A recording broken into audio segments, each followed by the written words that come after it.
There's one thing every golfer should have in their golf swing, and yet I'm talking about you and me, and that's the power angle in the golf swing. It not only gives us the power, it gives us consistency, beautiful strikes, and beautiful golf shots. So what we're really talking about is the angle formed between the arms and the shaft and the wrists as we swing down.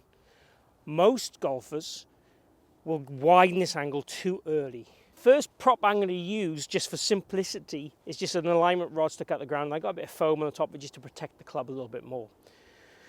What we're essentially going to get you to try and do is in the backswing, feel that you would keep this angle fairly wide, still loading the wrists, so still creating that kind of L shape in the swing, but we're not going to try and overcock the wrists.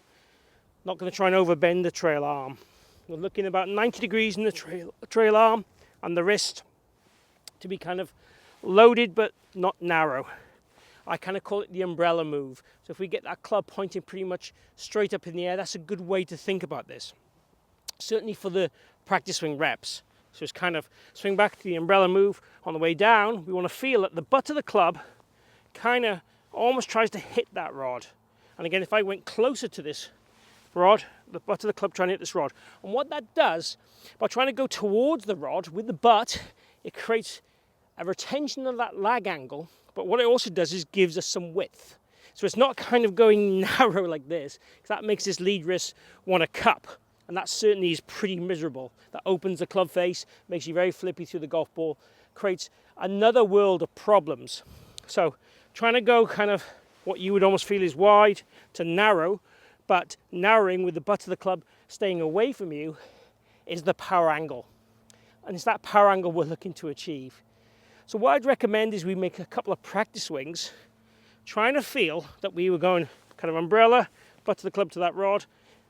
And as the butt of the club goes to that rod, the arm tries to go forward towards target, maintaining this angle. So it's kind of, I call it the kind of clothesline. Imagine we were going to whack something with a really solid, structured lead arm there. That's the kind of thing I'm looking for. So those are the feels we want to create this power angle. And the key is, as we've already said, creating the power angle allows us then to retain some lag. And retaining some lag will mean we turn to square that club up and we get that divot and low point consistently after the golf ball. If we tend to throw this club, you'll see how the club head's going to overtake the hands, and that's going to basically mean we're going to hit the ground before the ball, top the ball, thin the ball, or potentially hit the ball with very little energy or power. So we want very much to feel the club's not going to hit this, but it's more the hands will be trying to hit this. And that's the secret, that's the key. We do not obviously want those fat shots, thin shots, top shots. They're horrible. We want nice, good divots with the power angle maintained. So let's try a shot. I've put this on the ground now, so it's not in the way, but we're going to try and feel.